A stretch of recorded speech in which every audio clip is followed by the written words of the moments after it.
बिस्मिल्लाहिर्रहमानिर्रहीम, अस्सलाम वालेकुम। मैं हूं आपकी मेज़बान आसिफ। नाजरीन, इलेक्शन कमीशन ने अभी फैसला सुनाया है 15 जनवरी को एनी हाउ इलेक्शन होंगे, बल्दियाती इलेक्शन जो कि लोकल बॉडीज इलेक्शन होने जा रहे थे। लेकिन रात की तारीखी में अचानक जैसे हमने पिछले दिनों पिछले टेन्योर में हमने देखा कि इलेक्शन होते होते जो है वो पोस्टपोन्ड हो गए और एंड टाइम पर मतलब हमने ये भी देखा कि तकरीबन 8-9 घंटे पहले जो है इलेक्शन पोस्टपोन किए गए। तो मतलब ये एक अजीब अलमिया था कि दिन की रोशनी में इलेक्शन की तारीख इलेक्शन कमीशन देता है और रात की तारीखी में जो है जो सियासी जमातें हैं वो इलेक्शन मुलतवी कराने की तैयारियां कर रही होती है। जब जो कि कल हमने देखा कि पीपल्स पार्टी ने उनकी सीनियर रहनुमाओं ने प्रेस कॉन्फ्रेंस की, जो कि एमक्यूएम चाहती थी इलेक्शन ना हो और पीपल्स पार्टी ने उसको जो है उनकी बात को एड्रेस करते हुए इलेक्शन के हवाले से प्रेस कॉन्फ्रेंस की। मतलब ये जो आपस का गठजोड़ है, ये जो सियासी मामला चल रहे हैं, क्योंकि ना सिर्फ ये इलेक्शन से जो कैंडिडेट्स है उनका नुकसान होता है, बल्कि जो हमारी आवाम है, जो हमारी मुल्क की मईशत है, जो हमारे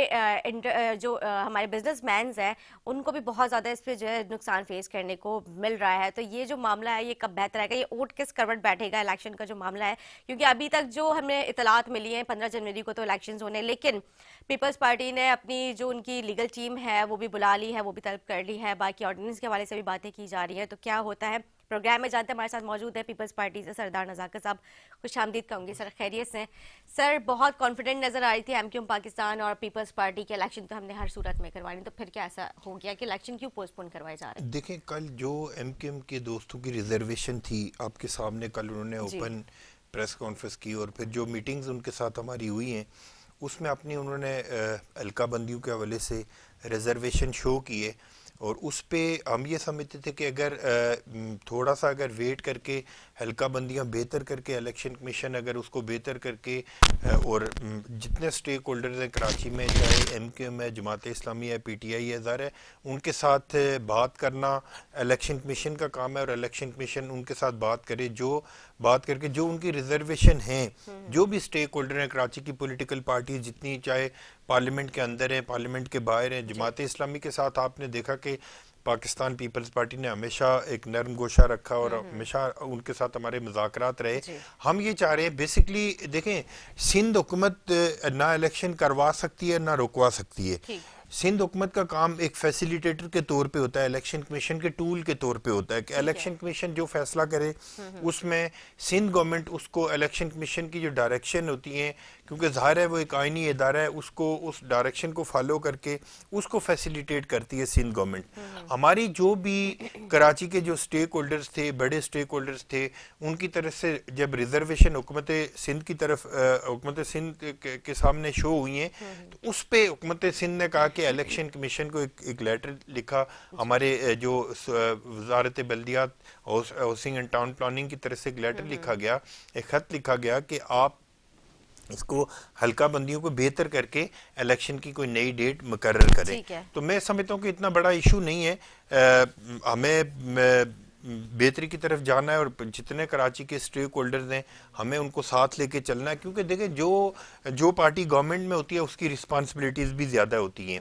हमने तो ज़ाहिर है जितने कराची के स्टेक होल्डर्स हैं, जितनी पॉलिटिकल पार्टीज हैं, हमने सबको साथ लेके चलना है। हमने अपनी जो neat and clean ground realities हैं वो इलेक्शन कमीशन के सामने रखी है कि इन पार्टियों की रिजर्वेशन है, इन स्टेक होल्डर्स की रिजर्वेशन है। उसके बावजूद अगर इलेक्शन कमीशन चाहेगा और सिंध गवर्नमेंट को कहेगा कि आप इलेक्शन करवाने में हमारी मदद करें, तो मैं समझता हूँ कि सिंध गवर्नमेंट पूरी तरह से उनको फैसिलिटेट करेगी। और अभी मैं सोशल मीडिया पे देख रहा था कि इलेक्शन कमीशन ने वफाकी वजारत दाखिला को भी रिक्वेस्ट की है कि रेंजर्स और हमारी जो लॉ इन्फोर्समेंट एजेंसीज हैं उनको डिप्लॉयड किया जाए कराची के अंदर, ताकि इलेक्शन बेहतर से बेहतर हो सके। मैं समझता हूँ कि सारी चीज़ें इलेक्शन कमीशन के सामने सिंध गवर्नमेंट ने अपनी जो भी रिजर्वेशन लोगों की थी, स्टेक होल्डर्स की थी, वो सिंध गवर्नमेंट ने उनके सामने रखी है।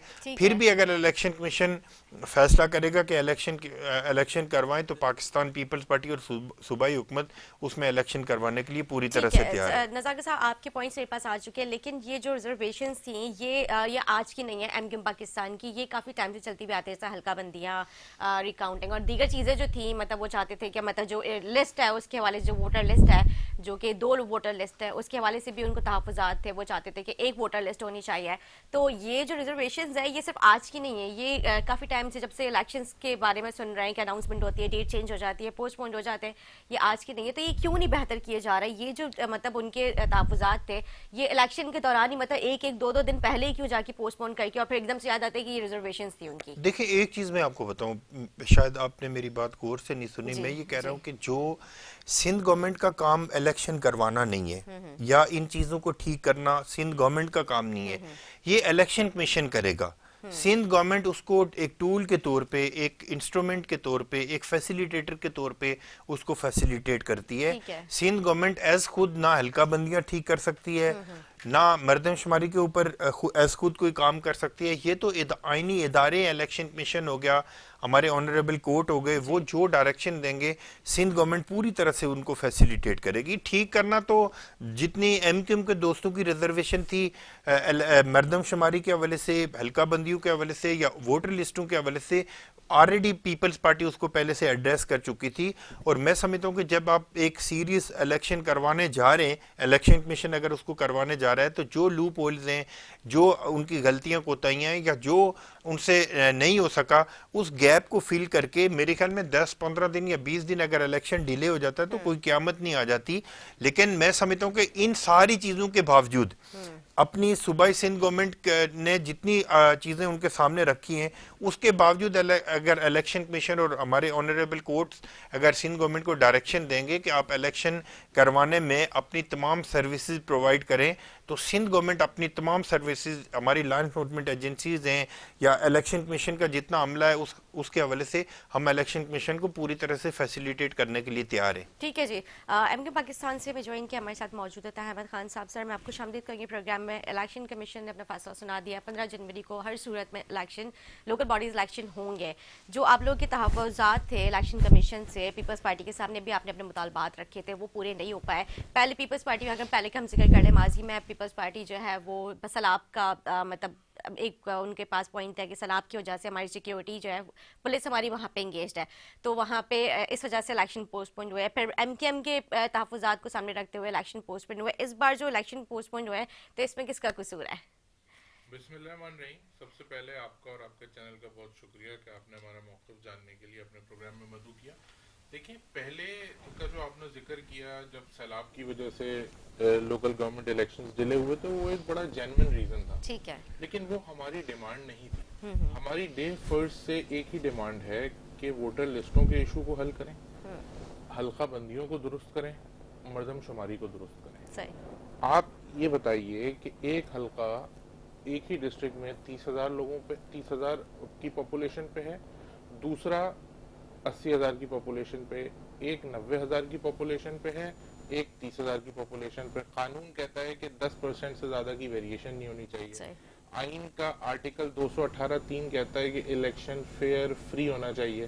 तो कैसे ऐसा होगा कि अगर 90,000 लोग जिस चेयरमैन को इलेक्ट करेंगे, वो भी काउंसिल में जाके मेयर के लिए एक वोट देगा, और 30,000 लोग जिस चेयरमैन को इलेक्ट करेंगे, वो भी काउंसिल में जाके मेयर के लिए एक वोट काउंट होगा। तो हमारे खदशात जो हैं वो कराची वालों के लिए हैं। हम ये नहीं कह रहे let the best man win, जो अपनी कैंपेन करेगा सबको हक है वो जीते। हम ये कह रहे हैं कि ये जो हमारे तहफ़्फ़ुज़ात हैं, इसको दूर करें और ये नाइंसाफी है, इसको दुरुस्त करें। जैसा मेरे भाई ने फरमाया कि इलेक्शन तो होना ही है जी। और कोई भी साथी जमात इलेक्शन से ना भागती है ना भागना चाहिए। अगर 15 को इलेक्शन होगा, हम इलेक्शन में भरपूर हिस्सा लेंगे। लेकिन सर, मुझे याद है आपके नुमाइंदे ने मेरे प्रोग्राम में बैठ के बात की थी। वो कहते थे कि कुछ भी हो जाए हम इलेक्शन से पीछे नहीं जाएंगे, लेकिन फिर ये रिजर्वेशंस फिर क्यों? आज भी अगर 15 तारीख को इलेक्शन होता है, जी, वो तो फैसला आ चुका है। लड़ेंगे, हम इलेक्शन लड़ेंगे और आगे बढ़ेंगे। लेकिन मसला सारा ये है कि क्या ये इलेक्शन फेयर और फ्री होगा? क्या 30,000 की यूनियन काउंसिल को भी वही फंड जो 90,000 की यूनियन काउंसिल को मिलेगा? क्या ये बात किसी तरह से इंसाफ का तकाजा पूरा करती है? इसमें छोड़ दें कि किसका मेयर आएगा, कौन सी यूनियन काउंसिल एमक्यूएम की है, कौन सी यूनियन काउंसिल पीपल्स पार्टी की है, कौन सी पीटीआई की है, कौन सी जमात इस्लामी की है, ये तो वक्त बताएगा। ये तो इलेक्शन वाले दिन पता चलेगा। अभी यहाँ बैठ के दावे करना, या कोई फेसबुक पे मेयर बन जाता है, कोई ट्विटर पे मेयर बन जाता है और बड़े बड़े लोग क्लेम करते हैं, वो बात हमें पता है कि वो क्या है, किस तरह से हो रहा है, क्यों हो रहा है, पीपल्स ये पार्टी वो ने तो जानते खुला खुला बोल दिया है मेयर जियाला आने वाला है। हैं। उनका हक है। हम कहते हैं मेयर एमक्यूएम का होगा। अच्छा। तो हर सही। पॉलिटिकल पार्टी का क्लेम, ये वाली बात क्लेम करना उनका हक है, वो करें। अगर उनको लगता है कि उनकी जो इस तरह की कैपेसिटी है, उनकी परफॉर्मेंस है पिछले 15 सालों में, कि कराची वाले उन्हें वोट देंगे, तो वो बिल्कुल क्लेम करें। इसी तरह हमारा भी हक है, इसी तरह पीटीआई का भी हक है, इसी तरह जमात इस्लामी का भी हक है। ये फैसला इलेक्शन वाले दिन के लिए छोड़ते हैं और आवाम पे छोड़ते हैं। हम कहते हैं कोई भी जीते, जो पॉलिटिकल पार्टी भी क्लेम करती है कि हम यहाँ से जीतेंगे, उसको अपने शहर के, हमारे शहर के लोगों के लिए करना चाहिए। ये किसी सियासी जमात का मसला नहीं है, ये कराची की आवाम का मसला है। ये उन यूनियन काउंसिल्स का मसला है जहाँ पे लोगों को कम गिना गया है, ठीक है। जहाँ पे रिसोर्सेज जो हैं वो उनकी आबादी और वोटर्स के हिसाब से जब एलोकेट की जाएंगी तो वहाँ किल्लत होगी रिसोर्सेज की। ये उन लोगों का मसला है। तो इस बुनियाद पे अगर इलेक्शन कमीशन इस चीज को रिव्यू कर लेता है और इन हल्का बंदियों को दुरुस्त कर लेता है, कल सिंध गवर्नमेंट ने भी एक्सेप्ट कर लिया है, जिसके बाद वो नोटिफिकेशन जो जारी हुआ है, उसके बाद तो इलेक्शन कमीशन को इसको एक्सेप्ट करके, इसको रिव्यू करके दोबारा इलेक्शन कराना चाहिए। हम तो खुद चाहते हैं कि इलेक्शन हो, और जैसे दीगर सियासी जमातें क्लेम करती हैं, हम भी क्लेम करते हैं। और हमारा तो माजी में हमेशा जो मेयर है वो एमक्यूएम का ही आया है इस शहर में। जब जब हमने बाइकआउट किया है तो किसी और का मेयर आया है, जब जब हमने इलेक्शन लड़ा है तो हमारा ही मेयर आया है। ठीक है, लेकिन अब तो अब कोई ऑप्शंस है नहीं, मतलब इलेक्शन कमीशन ने अपना फैसला सुना दिया, तो फिर इन्हीं कंडीशंस के साथ इलेक्शन लड़ेंगे? बिल्कुल लड़ेंगे। फिर जो आप लोगों के तहफुजात थे हल्का बंदियों के वो हवाले अपनी से? जगह मौजूद है, लेकिन हम मैदान किसी के लिए नहीं छोड़ेंगे, ग्राउंड अच्छा। किसी के लिए नहीं छोड़ेंगे। हम एक सियासी जमात है, हम जमहूरी अमल में हिस्सा लेंगे और हम इलेक्शन लड़ेंगे, लेकिन हम अपने तहफुजात अपनी जगह रखते हैं। हम देखें कुछ लोग ऐसे होते हैं जो अपने इख्तदार की खातिर किसी भी हद को क्रॉस कर जाते हैं। ना उनके लिए पाकिस्तान की मईशत, ना पाकिस्तान की सालमियत, ना पाकिस्तान का इंटरनेशनल इमेज, ना सैलाब, ना लोगों के मसाइल, कोई चीज़ मैटर नहीं करती। सही। कराची के लोगों के मसले हल हो ना हो, लेकिन जमात इस्लामी को और पाकिस्तान तहरीक इंसाफ को इलेक्शन चाहिए। वो ये समझ के बैठ गए हैं कि मेयर उनका आ जाएगा। अरे भाई, आ जाएगा तो जिन लोगों की नुमाइंदगी कर रहे हो उनके मसाइल तो हल करो पहले। ऐसे मेयर का क्या फ़ायदा कि जिसके पास इख्तियार ही ना हो। एमक्यूएम पहले दिन से कह रही है कि आर्टिकल 148 की इम्प्लीमेंटेशन होनी चाहिए। Sindh solid waste management board, KDA, water board, SBCA, सब मेयर के पास होना चाहिए जब मेयर परफॉर्म करेगा, चाहे किसी भी पॉलिटिकल पार्टी का मेयर हो। ये सारे इदारे मेयर के पास होने चाहिए ताकि मेयर लोगों के मसाइल को हल करे। इसका फैसला सुप्रीम कोर्ट से हमारे हक में आ चुका है, हम उसके इम्प्लीमेंटेशन का इंतज़ार कर रहे हैं और हम गुजारिश कर रहे हैं पाकिस्तान पीपल्स पार्टी से, अदलिया से, तमाम स्टेक होल्डर्स से कि इस पे इम्प्लीमेंट करवाएं। और जो भी मेयर आए, let the best man win, मैं अपनी बात को रिपीट करता हूँ, और उसके पास ये सारे इख्तियारात होने चाहिए और इलेक्शन कराएं तो हल्का बंदियों को दुरुस्त करा के कराएं। ठीक है। ये एक मैकेनिज्म जो है ये फेयर होना चाहिए। ये आगे इस शहर का जो फैसला है, इस शहर के जो मसाइल हैं वो आप सबके सामने हैं। कोई सड़क हो, पीने का साफ पानी हो, अस्पताल हो, एजुकेशन हो, हर चीज़ में बेज़ाब्तियाँ हैं। उनको मैनेज करने के लिए एक प्रॉपर सिस्टम होना चाहिए, एक ऐसा इलेक्शन होना चाहिए कि जो फेयर एंड फ्री हो, जिसमें हर आदमी को वोट देने का इख्तियार हो और हर आदमी को अपना नुमाइंदा चुनने का इख्तियार हो। ठीक है। 90,000 लोग वोट देके एक चेयरमैन बनाएंगे, उसका भी मेयर के लिए एक ही वोट काउंट होगा, और 25,000 लोग वोट देके जो एक चेयरमैन बनाएंगे उसका भी मेयर के लिए एक वोट काउंट होगा। तो ये किस तरीके से फेयर है, इस पे मेरी तो समझ से बाहर है ये वाली बात। ठीक है जी, सरदार जगत सर, आप क्या कहेंगे? देखें, इनकी बात को मैं सेकंड करता हूँ कि इलेक्शन कमीशन को जो लूप होल्स हैं, जो उनकी मिस्टेक्स हैं, उनको एडमिट करके इन सारी चीज़ों को फुलफ़िल करके इलेक्शन की तरफ जाना चाहिए। मैं समझता हूँ कि जितनी रिजर्वेशन एमक्यूएम के दोस्तों की थी, पीपल्स पार्टी ने पहले भी जो इस तरह की रिजर्वेशन इलेक्शन कमीशन के सामने और ऑनरेबल कोर्ट्स के सामने हमने सामने रखी है। एक चीज़ भाई ने कहा कि सुप्रीम कोर्ट से जब इनको ऑर्डर आया, एमक्यूएम के दोस्तों ने जो पिटिशन की थी, तो उसमें पीपल्स पार्टी उसमें रिव्यू में नहीं गई। इसका मतलब ये कि हम उस इनके जो सुप्रीम कोर्ट का जो फैसला है और जो इनकी जेन्युइन डिमांड्स थी कि जो इदारे कराची के थे वो मेयर के नीचे आना चाहिए, Karachi water and sewerage board है, KDA है, सिंध बिल्डिंग कंट्रोल अथॉरिटी है, सॉलिड वेस्ट मैनेजमेंट बोर्ड है, ये सारे इदारे वो इदारे हैं जो बेसिकली मेयर के पास होने चाहिए। और पीपल्स पार्टी इस चीज़ पे कन्विंस्ड है कि जो ऑनरेबल सुप्रीम कोर्ट का जो फैसला था हमने उसको ऑनर किया है, इसी वजह से हम उसमें रिव्यू में नहीं गया, हालांकि हमारे पास राइट था कि हम रिव्यू में जा सके। एक चीज़ देखें क्लियर करने की ज़रूरत है कि जब तक कराची के स्टेक होल्डर्स सारे, चाहे कोई भी पॉलिटिकल पार्टी हो, हम तमाम पॉलिटिकल पार्टीज़ का एहतराम करते हैं, चाहे MQM है, जमात इस्लामी है, PTI के हमारे दोस्त हैं, हालांकि उनके साथ हमारी बड़ी सर्दी गर्मी रहती है, लेकिन बावजूद उसके हम समझ रहे हैं कि PTI इस शहर का एक स्टेक होल्डर है, उनको भी साथ बैठ के मैं समझ रहा हूँ कि इलेक्शन कमीशन को चाहिए कि तमाम पॉलिटिकल पार्टीज़ को साथ बैठा के जिसकी जो भी रिजर्वेशन है उसको रिजॉल्व करके आगे जाना पड़ेगा। क्योंकि देखें पीपल्स पार्टी बुनियादी तौर पे पाकिस्तान की वाहिद पॉलिटिकल पार्टी है जिसने मोहतरम बेनज़ीर भुट्टो शहीद की जो रिकन्सिलिएशन की पॉलिसी थी उसी को आज तक हमारे आसिफ अली जरदारी साहब साबिक़ प्रेसिडेंट पाकिस्तान और बिलावल भुट्टो जरदारी साहब उसी चीज़ को आगे लेके चल रहे हैं। मैं इसकी मिसाल आपको देता हूँ कि 2008 में जब पाकिस्तान इंतखाबात हुए पाकिस्तान में, तो पाकिस्तान पीपल्स पार्टी पाकिस्तान की सबसे बड़ी पार्टी बन के सामने आई। सिंध के अंदर हमें MQM के दोस्तों की ज़रूरत नहीं थी क्योंकि हमारा नंबर गेम जो था, मैजिक नंबर था, वो पूरा था। उसके बावजूद आसिफ अली जरदारी साहब ने और हमारी सारी पीपल्स पार्टी की लीडरशिप ने कहा कि क्योंकि हम कराची के मैंडेट का एहतराम करते हैं, हमने पहले भी कराची के मैंडेट का एहतराम किया, हम आज भी कराची के मैंडेट का एहतराम करते हैं।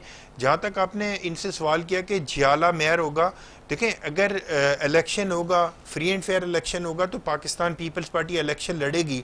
अगर कराची के लोग उसको वोट करेंगे तो मैं समझता हूँ कि उसको तो हक है कि वो अपना मेयर लेके आए। हमने मलीर में इमरान खान को शिकस्त नहीं दी, हमने मुल्तान में शाह महमूद कुरैशी जो जाली पीर है उनकी बेटी को शिकस्त दी है ना पीपल्स पार्टी ने। तो मैं ये समझता हूँ कि जिसका जहाँ पे जितना मैंडेट है हम सबको उसको आगे लेके चलना है। देखिए माजी की जितनी तलखियाँ हैं, जितनी गलतियाँ कोताहियाँ हैं तमाम पॉलिटिकल पार्टीज़ ने, मैं ये नहीं समझता कि मैं किसी एक पार्टी को ब्लेम नहीं कर रहा कि जी इसने ये किया या उसने ये किया। पीपल्स पार्टी कोई फरिश्तों की पार्टी तो नहीं है, हमारे अंदर भी इसी सारे पाकिस्तान के लोग हैं, इसी शहर के लोग हैं, हमारे अंदर भी हर मकाते फ़िक्र के लोग हैं, हर ज़बान बोलने वाला आदमी पीपल्स पार्टी के अंदर मौजूद है। जो पीपल्स पार्टी से गलतियाँ कोताहियाँ हुई हैं, जो जमात इस्लामी से हुई हैं, जो MQM के दोस्तों से हुई हैं, बड़ी अच्छी बात है कि कल MQM के सारे जो लोग हैं वो मिल बैठे हैं, ये गुड साइन है। पाकिस्तान पीपल्स पार्टी इसको वेलकम करती है क्योंकि आपको याद होगा कि जब पाकिस्तान के अंदर पार्टियां तोड़ने की बात हुई तो सबसे पहले पाकिस्तान पीपल्स पार्टी ने इस चीज़ को कंडेम किया कि पाकिस्तान के अंदर ये पार्टियां तोड़ने और जोड़ने की जो सियासत है वो ख़त्म होनी चाहिए। हम इनको वेलकम करते हैं बावजूद इसके कि इनकी लीडरशिप ने एक दूसरे के ऊपर बड़े सीरियस किस्म के एलिगेशन लगाए हुए थे, लेकिन हम इस चीज़ को वेलकम करते हैं कि इस सारी चीज़ को एक बुला के इस शहर के, इस सूबे के, इस मुल्क के लार्जर इंटरेस्ट के लिए ये लोग अगर काम करना चाहते हैं, माजी की गलतियों को बुला के, सारी रंजिशें बुला के इस शहर के लिए काम करना चाहते हैं। कोई देखें अगर कोई ये समझता है, कल थोड़ी सी MQM के दोस्तों की तरफ से जो प्रेस कॉन्फ्रेंस हुई उसमें कुछ ऐसी चीज़ें भी सोशल मीडिया पे चली हैं। आज अली जैदी प्रेस कॉन्फ्रेंस कर रहे थे, उनकी ज़बान में भी एक उनके दिमाग में भी कुछ ऐसा है कि खुदा न ख्वास्ता शहर के ऊपर क्लेम करने की बात हो रही है। तो इस तरह की चीज़ें, इस तरह की बातें माजी में भी एक दूसरे के खिलाफ होती नहीं है और उसके नुकसानात होते रहे। मैं आज कहता हूं कि देखें माजिर जो माजिर कातिल और माजिर मकतूल था, जो MQM की डिवीजन हुई उसके बाद खुद इनकी लीडरशिप कह रही है कि 10 से 15 हज़ार नौजवान कराची के अंदर MQM का जो नौजवान था वो मारा गया, वो जो सियासी कारकुन थे, इनकी आपस की रंजिशों की वजह से। हमें वो जो नौजवान था वो पाकिस्तानी था, वो मेरा भाई था, वो इनका भाई था, वो हम सब का भाई था जो मारा गया।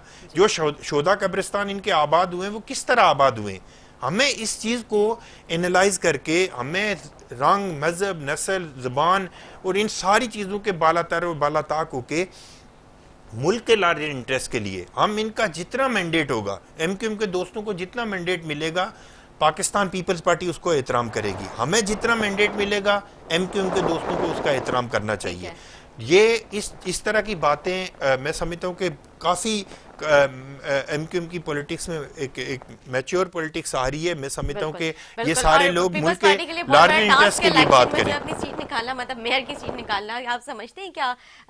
क्योंकि जाहिर सी बात है, अब सारी पार्टीज जो थी, जो मुत्तहदा की जो पार्ट हुआ करती थी, अब वो सब लोग, क्योंकि सबके अलग अलग तंजीमें बन चुकी थी, फारूक सत्तार, मुस्तफा कमाल साहब और बाकी सब, तो क्या आप समझते हैं कि क्या पीपल्स पार्टी के लिए बड़ा टास्क है? क्योंकि जाहिर सब एक पेज पर आ चुके हैं और कराची का, क्योंकि मैं हमेशा अगेन मैं वही बात कहूंगा कि अगर एमक्यूएम के दोस्त सबसे ज्यादा सीटें ले लेते हैं तो हम इनके मैंडेट का एहतराम करेंगे, हम इनको दावत देंगे कि आके आप अपना मेयर बनाएं।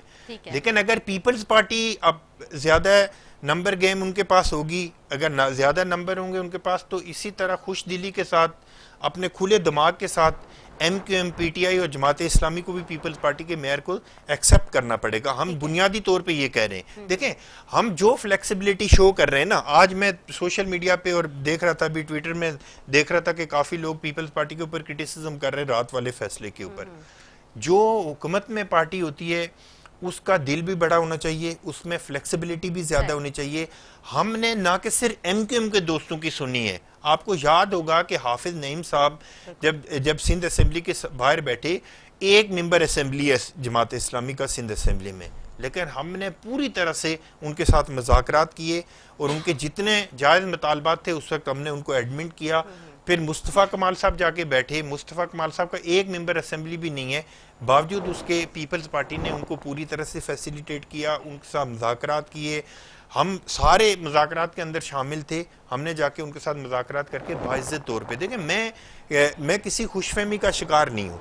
मैं शहर के शहरियों से, आपके चैनल के तवस्सुत से ये कहना चाहता हूँ कि पॉलिटिकल पार्टी का हिस्सा ज़रूर बने, पॉलिटिक्स लाजमी करें, लेकिन एक दूसरे के खिलाफ नफरत अंगेज धमकी या दोंस या धांधली की जो सियासत है, जो माजी के अंदर होती रही है, जो पहले जिस तरह के इलेक्शन होते रहे, उन सब से बाहर निकल के हमें फिर फ्री एंड फेयर इलेक्शन करवाना है। जिसको जितना मैंडेट मिलता है, मैं पाकिस्तान पीपल्स पार्टी के चेयरमैन बिलावल भुट्टो जरदारी साहब की तरफ से एक स्टेटमेंट जारी करना चाह रहा हूं कि जिसको जितना मैंडेट मिलेगा, पाकिस्तान पीपल्स पार्टी उसके मैंडेट का ना कि सिर्फ एहतराम करेगी, जो सिंगल लार्जेस्ट पार्टी होगी कराची के अंदर इंतखाबात में, बल्दियाती इंतखाबात में, पाकिस्तान पीपल्स पार्टी की सूबाई गवर्नमेंट उसको उनको मेयर बनाने के लिए दावत देगी। और मैं समझता हूँ कि उस मेयर, जब मेयर अपना हेल्प उठा रहा होगा, तो उसमें हमारे चेयरमैन साहब को भी होना चाहिए और हमारे सीएम साहब को भी होना चाहिए, ताकि एक अच्छा मैसेज जाए और फिर सारे लोग मिल के इस शहर के लिए काम करें। कोई सिंगल आदमी, कोई एक आदमी इस शहर के मिसाल हल नहीं कर सकता। उसको जरूरत है वाकई ठीक होने की, रिपेयर होने की। छोटा सा ब्रेक लेंगे, ब्रेक के बाद अहमद खान साहब के पास जाएंगे हमारे साथ।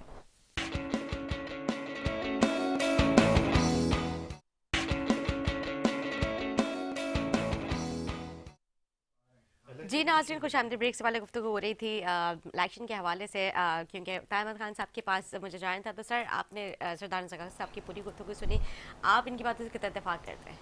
देखिए, बात इन्होंने सारी बहुत अच्छी की है, लेकिन इसमें मैं अपनी बातों को दोबारा रिपीट करूंगा ताकि मेरे भाई को थोड़ी सी क्लैरिटी मिल जाए कि बिल्कुल भाई, हम तो कह रहे हैं कि फेयर एंड फ्री इलेक्शन करा दें और जिसका मेयर आए, let the best man win.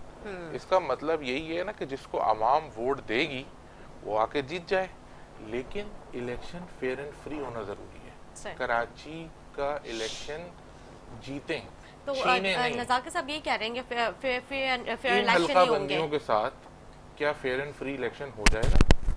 अगर ये हल्का बंदियां सही हैं तो कल पीपल्स पार्टी ने इनको एक्सेप्ट करके नोटिफिकेशन जारी किया है, विच मीन्स कि ये हल्का बंदियां दुरुस्त नहीं है। हम किसी की नियत पे शक नहीं कर रहे, हम सिर्फ ये कह रहे हैं कि अगर ये हल्का बंदियां दुरुस्त नहीं है तो इनको दुरुस्त करा लें और दुरुस्त हल्का बंदियों के साथ इलेक्शन लड़ें और फिर देखते हैं किसका मेयर आता है। पॉइंट सारा ये है कि इलेक्शन जीतना और जेरीमेंडिंग करके इलेक्शन छीनना, ये दो अलग अलग चीज़ें। हमारी गुजारिश तमाम पॉलिटिकल पार्टी से, जैसे उन्होंने कहा कि तमाम स्टेक होल्डर्स कराची के बैठे, सिंध के तमाम स्टेक होल्डर्स बैठे और जिसका जो इशू है वो करें। उसको इलेक्शन कमीशन एड्रेस करे, कोर्ट उसको एड्रेस करे और उनको सेटिस्फाई करके लॉजिकल चीजों पे, अब जैसे ये अकॉर्डिंग टू द लॉ है कि 10% की वेरिएशन नहीं होनी चाहिए, अगर मैं गलत कह रहा हूँ उस चीज पे तो आप मुझे करेक्ट कर दें, 10% से ऊपर की वेरिएशन नहीं होनी चाहिए, ये हमारा कानून कहता है। तो आप कैसे कहीं 90,000 कहीं 30,000, ये तो डबल से भी ज्यादा की वेरिएशन है। अच्छा, अगर जैसे मेरे भाई ने जिक्र किया हम इल्जामात की बात करें तो हमने भी बहुत दिल बड़ा करके अनपॉपुलर फैसले लिए, पीपल्स पार्टी के साथ बैठे, पीपल्स पार्टी की गवर्नमेंट को, पीडीएम को सपोर्ट किया, इनके चेयरमैन साहब उसमें वजीर खारजा बने। इल्जामात तो लोगों ने पीपल्स पार्टी पे भी बहुत लगाए, हम सब ने सुना 10% का इल्ज़ाम हो या 7% का इल्ज़ाम हो, इन सब से आगे बढ़ के हमें निकलना है। हमें इस मुल्क इस वक्त जिस नाजुक दौर से गुजर रहा है, हमें माजी की तलखियों को भूल के आगे जाने की ज़रूरत है। जैसा इन्होंने कहा कि कोई सियासी जमात फरिश्तों की जमात नहीं है, गलतियाँ हर तरफ से होती हैं, हमें आगे बढ़ने की ज़रूरत है, हमें मजबूत सियासत करने की ज़रूरत है, हमें पॉजिटिव अप्रोच के साथ आगे बढ़ने की ज़रूरत है, पॉजिटिव विजन के साथ आगे बढ़ने की ज़रूरत है, को एग्जिस्टेंस की पॉलिसी पे अमल पैरा होकर आगे बढ़ने की ज़रूरत है, हमें एक दूसरे को बर्दाश्त करने की ज़रूरत है, एक दूसरे की ज़ातियात पे ना उतरने की ज़रूरत है। जिस तरह की बदतहजीबी सियासत में पाकिस्तान तहरीक इंसाफ ने इंट्रोड्यूस कराई है, हमें उसको ब्लॉक करने की ज़रूरत है। ये ज़ातियात पे उतरना, बदतहजीबी करना, अगर इनको मेरी किसी बात से इख्तलाफ है तो इनको जब वक्त मिले ये उस पर जवाब दें, मुझे इनकी किसी बात से इख्तलाफ है, मैं अपना मौक़िफ़ रखता हूँ, एक घर में भी लोगों को इख्तलाफ होता है। बिल्कुल नहीं, मुझे नज़ारा साहब की बात बहुत अच्छी लगी, उन्होंने कहा कि जिस भी पार्टी का मेयर आता है, मतलब किसी को किसी से कोई इख्तलाफात नहीं होना चाहिए, बल्कि खुश दिली से उसको एक्सेप्ट करना चाहिए। और अगर एमक्यूएम का आता है तो चेयरमैन बिलावल भुट्टो जरदारी साहब पीपल्स पार्टी के और सीएम साहब को खुद उनके साथ होना चाहिए वहाँ पे उनको वेलकम करने के लिए। बहुत अच्छी बात की है इन्होंने, के दौर का, ताकि एक अच्छा मैसेज जाए वहाँ पे आवाम में। जिस 90s के दौर का इन्होंने जिक्र किया कि जब लॉ एंड ऑर्डर कराची का खराब था तो नसीरुल्लाह बाबर साहब का दौर था और उस वक्त law and order people's party की जिम्मेदारी थी कि अगर 15,000 16,000 लोग जो शहीद हुए कराची के, उनमें से कितनों के कातिल पकड़े गए, ये किसकी जिम्मेदारी थी? हम तो इस बात का अफसोस करते हैं, अपने दिल से अफसोस करते हैं कि शहीद मोहतरमा बेनज़ीर भुट्टो के कातिल पीपल्स पार्टी के दौरे हुकूमत में भी नहीं पकड़े गए। उस सब के बावजूद हम इनके साथ एक अच्छी सोच, पॉजिटिव अप्रोच के आगे बढ़ने को तैयार हैं और हम इस बात को समझते हैं कि हमें इस वक्त जो माशी कंडीशन है पाकिस्तान की, क्या कोई तसादुम अफोर्ड कर सकते हैं? क्या कोई डिवाइड अफोर्ड कर सकते हैं? हम सबको, तमाम स्टेक होल्डर्स को, जो मेच्योर लोग हैं, जो मेच्योर पॉलिटिक्स करते हैं, जिनकी सियासी तारीख रही है, जिनका इस मुल्क में, इस शहर में, इस सूबे में स्टेक है, उन सबको सर जोड़ के बैठना पड़ेगा, जो कि हो रहा है। कल रात को भी पीपल्स पार्टी की और एमक्यूएम की मीटिंग हुई है और बड़ी पॉजिटिव रही है। कल रात को भी, कल रात में भी हुई है, कल रात को, आज मीटिंग हुई है बड़ी जबरदस्त। हम उसको आज सुबह भी हुई थी। हम बिल्कुल हम एक पॉजिटिव अप्रोच के साथ देख रहे हैं और हम ये चाहते हैं कि हमारी, देखिए दिलों का हाल तो अल्लाह जानता है, लेकिन हम उम्मीद तो अच्छी रख सकते हैं, नाउमीदी कुफ्र है। हम एक अच्छी उम्मीद के साथ आगे बढ़ रहे हैं, एक अच्छी सोच के साथ आगे बढ़ रहे हैं, एक अच्छे विजन के साथ आगे बढ़ रहे हैं कि मिल के इस शहर को, इस सूबे को और इस मुल्क को हर तरह के बहरान से निकालना है और एक अच्छी कोएग्जिस्टेंस की पॉलिसी के साथ आगे बढ़ना है और मिसाल कायम करनी है। देखिए दुनिया भर में सियासत होती है, दुनिया भर में ये नहीं होता कि कोई किसी की जातियात पे आ रहा है, किसी की ऑडियो लीक हो रही है, किसी की वीडियो लीक हो रही है, चीजें होनी भी नहीं चाहिए। इन चीजों से सियासत की तरीके से होनी चाहिए। सर अभी आपने जिक्र किया कि मतलब आपकी गुफ्तगू बीच में आपने जिक्र किया था कि जो तहफ़्फ़ुज़ात है उसमें चाहिए कि हम बैठ के एक पेज पे जितनी पार्टीज़ के जो मेंबर्स हैं वो सब एक साथ अपने बैठ के जो है तहफ़्फ़ुज़ात डिस्कस करें, पीपल्स पार्टी या इलेक्शन कमीशन जो या अदलिया में जाएँ, जो भी है अदलिया के सामने अपने पॉइंट्स रखें। तो सर क्योंकि इलेक्शन के लिए सिर्फ कल का दिन रह गया, परसों इलेक्शन है, तो क्या समझते हैं, क्या कोई आगे का लाएमल बनाया है, क्या करेंगे आगे? देखिए हमारी डिमांड जो मैं आपसे दोबारा रिपीटेशन हो रही है काफ़ी, कि हम अपने लिए कुछ नहीं मांग रहे इसमें। ठीक है, हम ये नेगोशिएट तो नहीं कर रहे ना कि हमें कितनी यूसियां दे दें, अनअपोज्ड हमें जितवा दें या सब विड्रॉ कर लें, ऐसी कोई बात नहीं कर रहे। हम तो ये कह रहे हैं कि दोबारा मैं रिपीट कर रहा हूँ, let the best man win. किसी भी पॉलिटिकल पार्टी का जो मैं कहता हूँ भाई, काफ लीग भी आके क्लेम कर ले कि मेयर हमारा होगा, बाप पार्टी भी कर ले, एएनपी भी कर ले, टीएलपी भी कर ले, एक इंसान दोस्त पार्टी है वो भी कर ले कि मेयर हमारा होगा, हमें कोई एतराज नहीं, सबका हक है बोलने पे कोई टैक्स नहीं है, हर आदमी ये क्लेम कर ले कि मेयर हमारा होगा।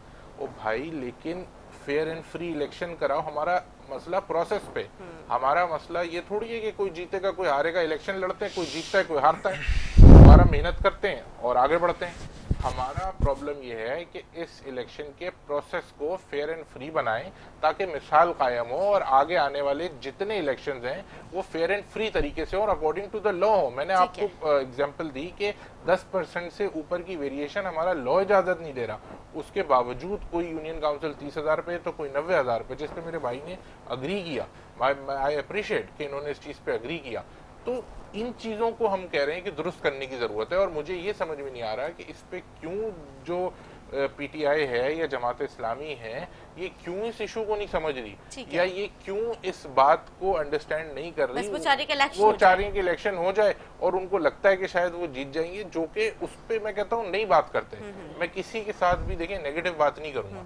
मेरी पार्टी की ना ये तरबियत है ना तहजीब है कि किसी के साथ नेगेटिविटी पे बात करें। मेरा पॉइंट सिर्फ ये है कि आप फेयर एंड फ्री इलेक्शन कराएं और इलेक्शन जीत जाएं, इसमें क्या प्रॉब्लम है? ठीक है जी, नज़ाकिर साहब क्या कहेंगे आप? देखिए, एक तो अगेन मैं ये कहूँगा कि इलेक्शन कमीशन को अपनी जिम्मेदारियाँ निभानी चाहिए और जितने भी स्टेक होल्डर्स हैं और बिलखुसूस मेरे ख्याल में जो जिस तरह की अली जैदी साहब की मैंने प्रेस कॉन्फ्रेंस सुनी है, जिस तरह उन्होंने MQM के ऊपर इल्ज़ामात की बौछार की है, और इसी तरह हाफिज नईम साहब से मैं एक्सपेक्ट नहीं कर रहा था कि वो इस तरह की ज़बान इस्तेमाल करेंगे और उन्होंने बड़ी सख्त ज़बान इस्तेमाल की है। देखें, हमने अपनी एक मैच्योर पॉलिटिक्स करनी है। मैं अपनी पार्टी की तरफ से ये आपको बताऊं कि पाकिस्तान पीपल्स पार्टी के चेयरमैन बिलावल भुट्टो जरदारी ने टॉप टू बॉटम एक क्लियर मैसेज दिया है तमाम कारकुनों को, तमाम लीडरशिप को, कि किसी की भी ज़ाती ज़िंदगी के हवाले से हमने कोई बात नहीं करनी। माजी की जो तलखियाँ हैं उनको हमने कम करना है, और जो हम एक दूसरे को फतवे जारी करते थे माजी के अंदर, तमाम पॉलिटिकल पार्टीज एक दूसरे को, उनसे बाहर निकल के हमने मुल्क के लार्जर इंटरेस्ट के लिए सोचना है कि हम देखें ये शहर चलेगा तो मुल्क चलेगा। ये एक रेवेन्यू इंजन है मुल्क का, ये 68% रेवेन्यू जनरेट करके पूरे पाकिस्तान को देता है। इसमें अगर इसमें पाकिस्तान की तमाम हर ज़बान बोलने वाला आदमी इस शहर के अंदर रहता है। जब तक इसमें सबसे ज़्यादा रिस्पांसिबिलिटी पीपल्स पार्टी की है कि पीपल्स पार्टी ज़ाहिर है प्रोविंशियल गवर्नमेंट हमारे पास है, हमने लोगों को फैसिलिटेट करना है, पॉलिटिकल पार्टीज़ को देखना है।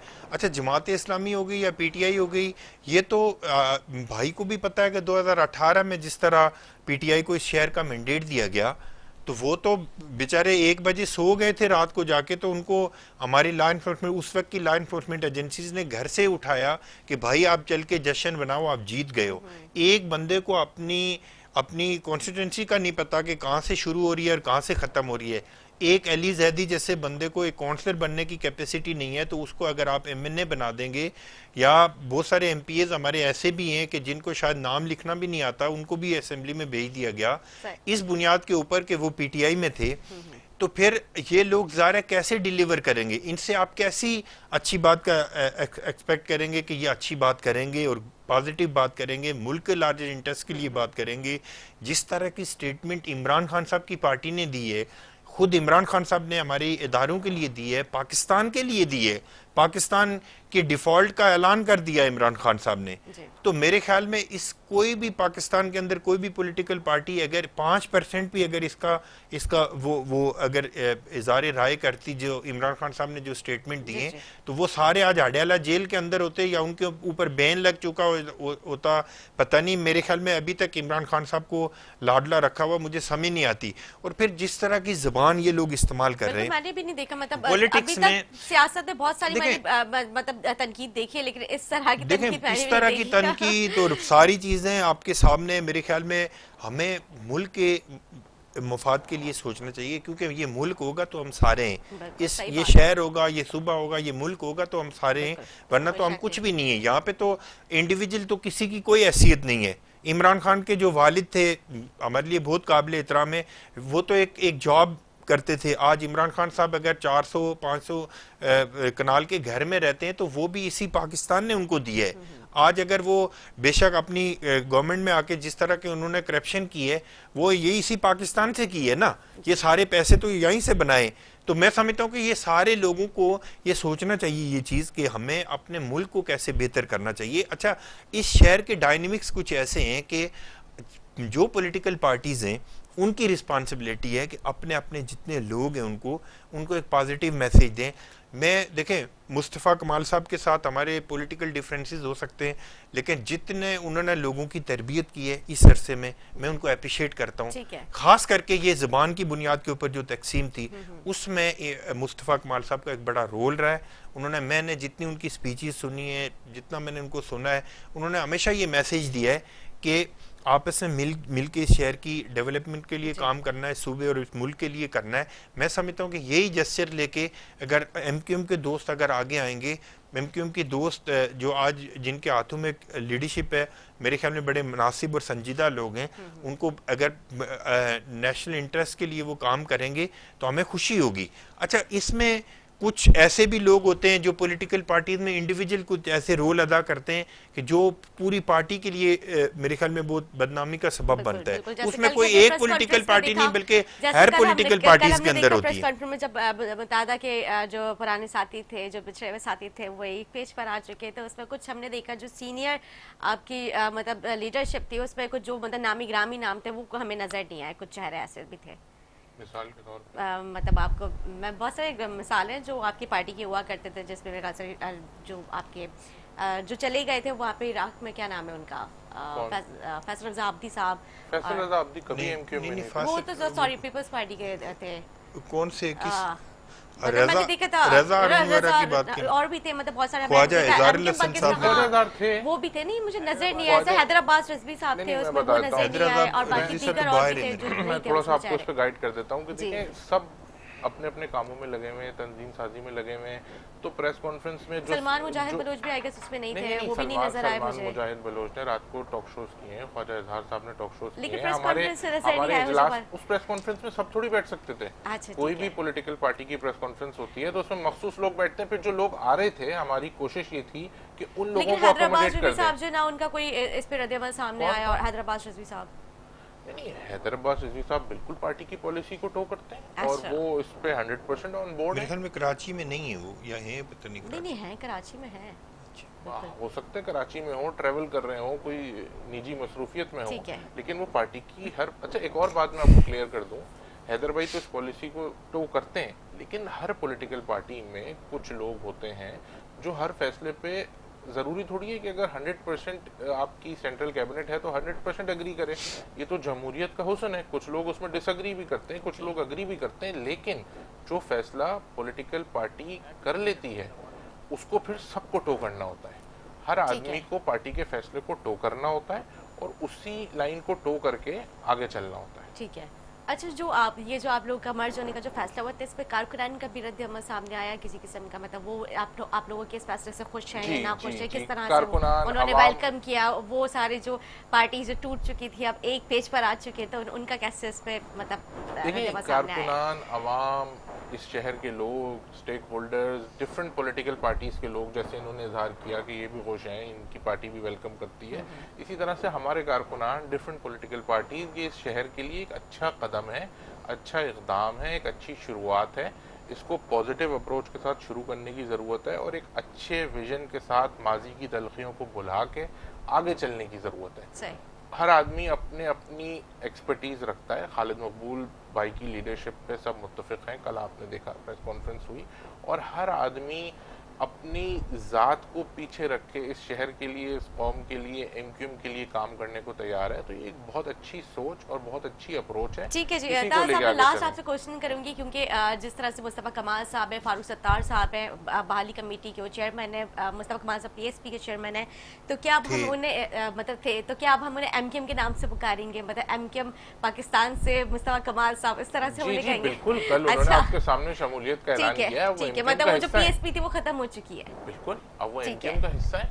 ठीक है, तो वो किस हैसियत से काम करेंगे? कारकुन की हैसियत से करेंगे? क्या उनको कोई पार्टी की पोजीशन दी जाएगी? देखिए, ये तो जो फैसला राब्ता कमेटी करेगी, जो फैसला, देखें हर आदमी इनमें से, चाहे फारूक भाई हो, मुस्तफ़ा कमाल भाई हो, अनीस कायम खानी भाई हो, ये सीनियर लोग हैं, बिल्कुल। इन सब की अपनी अपनी एक्सपर्टीज है और ये काम करने वाले लोग हैं। ये लोग किसी ओहदे के मोहताज नहीं है, इनका अपना अपना स्टेचर है और ये इनके आने से एक वैल्यू एडिशन हुआ है पार्टी में।